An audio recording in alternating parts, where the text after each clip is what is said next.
President CYRIL Ramaphosa is to announce his cabinet soon, and this becomes the greatest test to the GNU survival. It's going to be a very, very sensitive area to talk about, a very sensitive area for all the parties that are concerned, and not only those parties, the parties inside the GNU, the parties outside, and also for the South African people, and not only South African people, and also other people that are outside, like Zimbabwean people. They would also want to be watching closely what is going to be happening, because it really affects everyone. This cabinet that is going to be announced. So Ramaphosa very, very soon will be announcing this cabinet, and the major issue is that who is going to be coming in and who is going to be coming out, and what is the criteria that is going to be used in selecting the members of the cabinet, and which posts, especially which ministries, which cabinet portfolios are they going to be retaining as the ANC, and which are the ones that are going to be taken by the other parties, and are they going to be simple arrangements and agreements to this allocation of the different ministries? Because remember, the ministries themselves, they cause quite a lot of intrigue within the GNU if they are not handled properly, because we have quite a lot of other parties that have been coming in already, beginning to demand that they wanted to get this ministry or that ministry for one reason or the other. And while there are others that are saying so and so can never be given such a ministry. We've seen this happening, and a war of words has ensued between Helen Zille and Gayton McKenzie, and we don't know what Ramaphosa is going to be doing here, considering the different percentages that they have in terms of the results of the election, with some with 40%, some 20%, and the other parties, then they being very, very small. So we don't know how he is going to be sharing. I remember Helen Zille saying they expect to get at least 30% of the seats of the cabinet positions, but we are yet to see. And the other 70% will be taken by who? ANC probably, and the other small parties, we don't know. Are the small parties also going to be allocated ministerial positions, or is it mandatory that whoever comes within the GNU must automatically have a cabinet seat? I don't think it's mandatory that way. Somebody might just be in the GNU and maybe remain a member of parliament, but not necessarily having to get a cabinet position, or there are people getting cabinet positions. So we are going to see how far it is going to go, and what kind of noise is going to come out of this. But definitely, this is not going to be easy. It's going to be a big, big war. It's a big fight, and Ramaphosa will have to be very, very tactful. And one thing that I would want to mention is that the issue of the entitlement spirit that we see with our liberation parties, that they want to continue to call the shots. And we've seen Fikile Mbalula, we've seen the chief whip of ANC, and also the young president of the Youth League of ANC, also now speaking some language that is not, progressive, where they were now like calling the DA that they can ship out if they so wish. They have no right to demand or to command what has to be happening, and with some calling the GNU their own house. I've invited you to my house, you can't come and call the shots. But that is one of the issues, I think, that is going to be even more heated when it comes to the cabinet posts and cabinet positions, because somebody will be saying, I am the one who calls the shots. I will give you what I want. You can't come here and demand what you want. And that can cause serious, serious problems.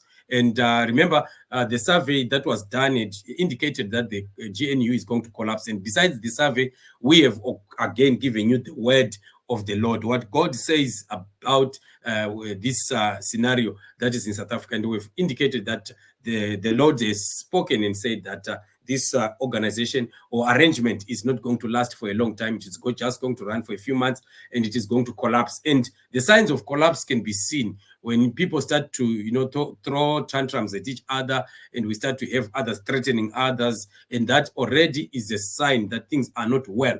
And we just hope and pray that things will go well when it comes to the allocation of these cabinet positions, because these matter a lot into what is going to be the direction that this government is going to be taking. Remember, these are parties that have different philosophies and manifestos. The other party will be, fighting so hard that they can fulfill their own manifesto and mandate, while the other also says the same thing. And through the ministers and the running of ministries, this is how the manifesto or the philosophy of a party can be realized. So if it fails to go that way, then the party may not be able to achieve what they have to achieve. And remember, the DA coming in also would want to prove to the South African people that we came in and we made a difference. We changed quite a lot of things that the ANC has been doing. This is why you see that things are moving well, so that they can get credit, while the ANC also does not want that to happen, because it might end up overshadowing them in the coming elections.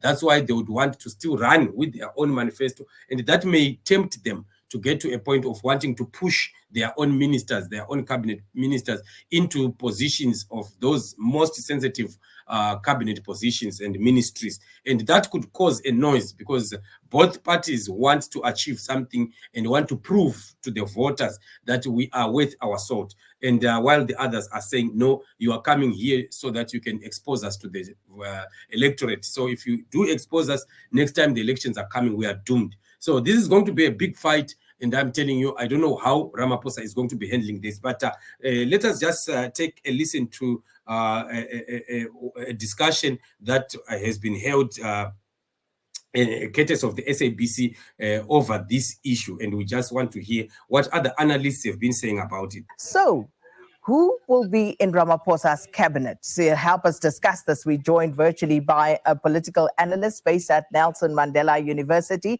Dr. Ongangmam Timka, and senior research fellow for the Center of African Diplomacy and Leadership at the University of Johannesburg, Dr. Oscar van Heerden. Gentlemen, thanks so much to both of you for joining us this morning, and welcome to Morning Live.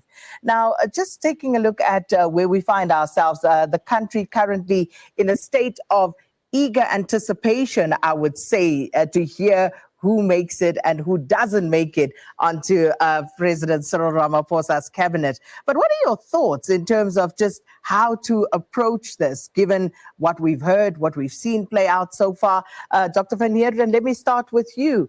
Who do you think is likely to miss out? I'm not sure whether that is possibly, a better place to start in terms of the people we know.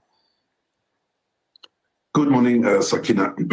I think because of this broad coalition, I think that President Ramaphosa is going to try and be as inclusive as possible.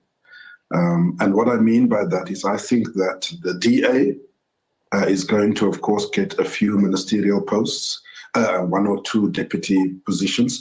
But at the same time, I think there's going to be accommodation for the IFP, including the Patriotic Alliance, even though Helen Zille has problems with them. But I think that's probably where it's going to stop. I think the smaller parties, Patricia de Lille, as you know, has been in cabinet. The president might want to continue with her because she is used to the arrangement and so forth.